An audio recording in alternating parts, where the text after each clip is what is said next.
बिस्मिल्लाहिर्रहमानिर्रहीम। Programme current affair के साथ आपका मेज़बान सैयद आसिफ अली हमदानी हाज़िर खिदमत है। नाज़रीन, आज की जो सबसे अहम स्टोरी है वो एक और पाकिस्तान को अल्लाह जो है वो हादसात से महफूज रखे। चंद दिन पहले एक हादसा हुआ यूनान में, कश्ती डूबी और उसमें 500 पाकिस्तानी जो हैं वो कीमती जानें ज़ाया हुई। और एक और लीबिया की खबर आ रही है कि लीबिया में भी जो गैर कानूनी पाकिस्तानी जा रहे हैं वो बड़ी तादाद में जेलों में बंद हैं और वहाँ से वो फरियाद कर रहे हैं कि खुदारा हमें डिपोर्ट किया जाए। वो वज़ीर आज़म और वज़ीर दाखिला से जो है वो बार बार अपीलें कर रहे हैं। हुकूमत पाकिस्तान को चाहिए कि अब वो अमली इक़दाम उठाए, क्योंकि ये इंसानी स्मगलिंग का जो काम है ये पूरे अरूज पे है और इसका सद्देबाब वक्त की अहम तरीन ज़रूरत है।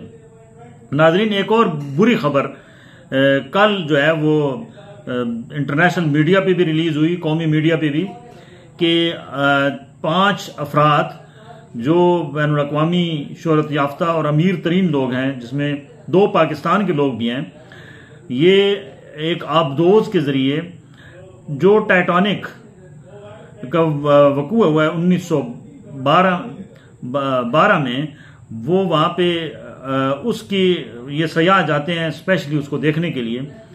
तो बदकिस्मती से देखें इंसान की तकदीर कहाँ से कहाँ उठा के उसको ले जाती है।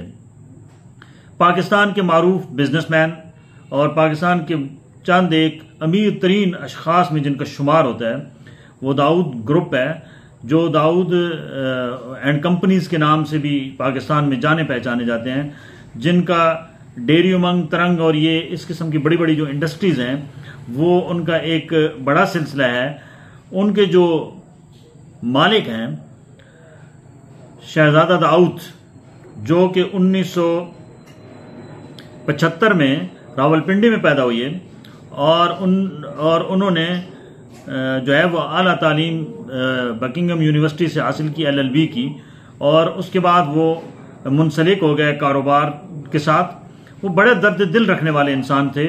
उनका फोकस था, वो बड़े एक सोशल एक्टिविस्ट थे और उनका फोकस था कि बुनियादी तालीम और सेहत के हवाले से उनकी गिरां कदर खिदमात हैं। उन्होंने पसमानदा इलाकों में जो है वो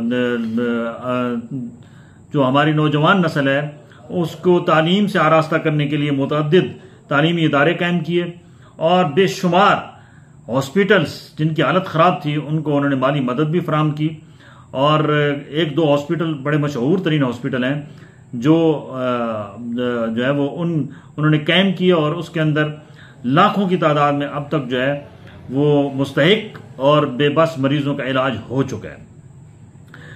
शहजादा दाऊद अपने बेटे सुलेमान दाऊद के साथ ये अब बाप और बेटे का ही मामला है। इस पे अभी कोई बहस बहुत सारे और तरीके से की जा रही है कि बेटे की ख्वाहिश थी कि वो अपने जो है वो बाप के साथ जाके वो टाइटैनिक देखे जो 1912 में जो है वो पानी की नज़र हुआ, बहरा के न्यूज़ में जाके वो फंस गया।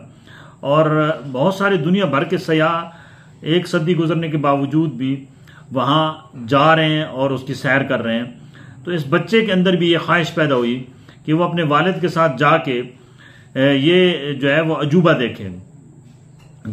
ये जो सयाह जाते हैं, ये पाकिस्तानी एक सयाह का जो वहाँ खर्च है वो 7.5 करोड़ रुपए बनता है। इसका मतलब है कि बाप बेटे ने यहाँ से जो वहाँ इस टूर के लिए, सियाहत के लिए पैसा खर्च किया वो तकरीबन 15 करोड़ रुपए है, क्योंकि 7.5 करोड़ रुपए एक सयाह का वो चार्ज लेते हैं। और वो आबदोज उसकी है जो पानी के अंदर जाती है और वो वहाँ उसके ज़रिए वहाँ लोग टाइटैनिक का वो देखते हैं सारा हाल कि वो कैसे टाइटैनिक डूबा, और उसके ऊपर बहुत सारी फिल्में बनी इंटरनेशनल सतह पे भी।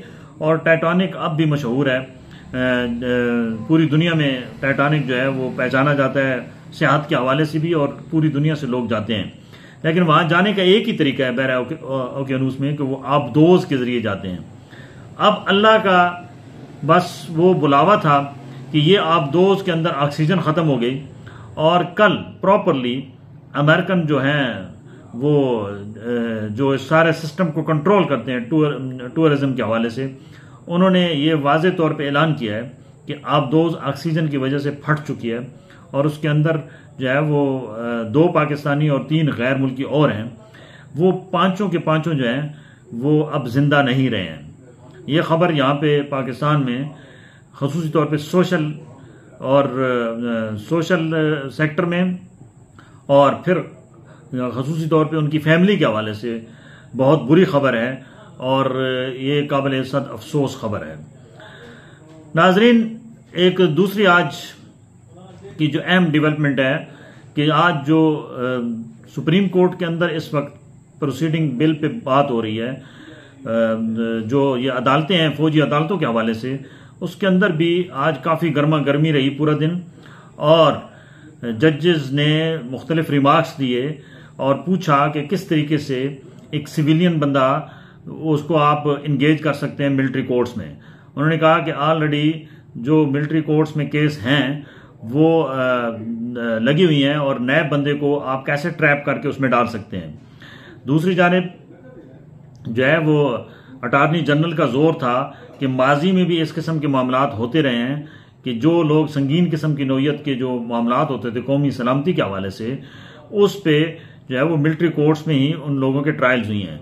लिहाजा मिलिट्री कोर्ट्स के जरिए ही मौजूदा भी जो है वो, इसका मतलब है कि इमरान खान और दीगर उनके जो साथी हैं उनके ट्रायल्स की भी इस्तदा की गई है कि मिलिट्री कोर्ट्स को इजाज़त दी जाए।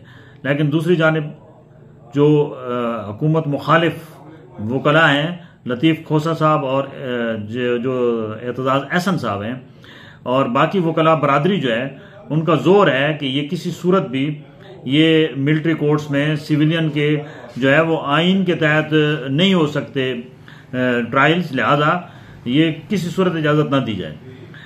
जो कोर्ट का मूड है वो नज़र यही आ रहा है कि ये भी केस इल्तवा का शिकार रहेगा और मौजूदा जो जजेस हैं शायद वो फैसला न कर पाएं और अगले जो जज आ रहे हैं सितंबर में, जिनका तकर्रुर हो चुका है, शायद वो उनका बेंच जो है ये इस पे कोई वाज़ेह डायरेक्शन दे।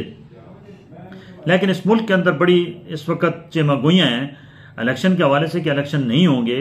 एक तबका कह रहा है और जबकि इलेक्शन कमीशन कह रहा है जी हमने पूरी तैयारी कर ली है इलेक्शन की और इलेक्शन हम कराएंगे नवंबर तक, अक्टूबर के आखिर में या नवंबर के पहले हफ्ते में। दूसरी जानिब नवाज शरीफ की वापसी की जो है वो भी इंतजामात को हतमी शक्ल दी जा रही है और नवाज शरीफ अगले आपको इलेक्शन में फुल पावर के साथ पंजाब के अंदर जलसे करते हुए नजर आएंगे। इमरान खान साहब के हवाले से भी खबर कोई अच्छी नहीं है, उनके गिर्द मजीद घेरा तंग किए जा रहे हैं और इमरान खान को शायद उनके अरेस्ट के लिए भी जो है वो हुकूमत पूरा जोर लगा रही है कि किसी तरीके से इमरान खान को गिरफ्तार किया जाए और मिलिट्री कोर्ट्स के अंदर जो है वो उनका ट्रायल हो। इसके ऊपर वफाकी वजीर जो दिफा हैं वो उन्होंने वाज़ेह तौर पे कौमी असम्बली में कहा है कि इमरान खान का हम ट्रायल हर सूरत में जो है वो मिलिट्री कोर्ट्स में करेंगे। ये कोई अच्छा शगुन नहीं है, क्योंकि अगर ये इंतकामी लेवल पे हमारी सियासत इस लेवल पे चली गई तो ये याद रखें कि फिर अगला दौर चेंज जब भी होगा तो यही काम फिर बाकी सियासतदानों के साथ भी होना है। सियासतदानों ने माजी से कोई सबक नहीं सीखा, अभी वो एक दूसरे को नीचा दिखाने के लिए हर हरबा इस्तेमाल कर रहे हैं और इस मुल्क के अंदर नफरत की सियासत हो रही है। इस मुल्क के अंदर कोई इस्तेहकाम की सियासत नहीं हो रही है। इस मुल्क के अंदर मईशत की बहाली की सियासत नहीं हो रही है। इस मुल्क के अंदर आम आदमी की हालत बदलने की सियासत नहीं हो रही है। इस मुल्क के अंदर एक जो बेबस है, बेकस है, उसका रियासत, बुनियादी तालीम और सेहत मुहैया करने की कोई जो है वो नहीं हो रहा है। सिर्फ मीसाक जमहूरियत का जो है वो राग अलापा जा रहा है, जो किसी सूरत भी काबिल कबूल नहीं है। यहाँ पे मीसाक सोशल कंट्रैक्ट होना चाहिए एक नया, और तमाम पॉलिटिकल जमातें जो हैं उसके अंदर वो शामिल होनी चाहिए और वो सर जोड़ के बैठें कि जिसका काम उसी को साजे और हर जो भी डिपार्टमेंट है वो अपनी हद के अंदर रह के काम करे। तो इस मुल्क की हालत तब बदल सकती है, वरना ये जितनी भी अभी हम प्रैक्टिस कर रहे हैं, ये अगली जो भी हम मिक्सचर हुकूमत बनाने का जो हम ख्वाब देख रहे हैं, इससे इस मुल्क के हालात कभी ठीक नहीं हो गया। अल्लाह ताला से दुआ है कि अल्लाह ताला वतन अजीज को अपनी सलामती में रखे और हमारे नाक बतन देश हुक्मरानों को अगले सलीम दे। बहुत शुक्रिया।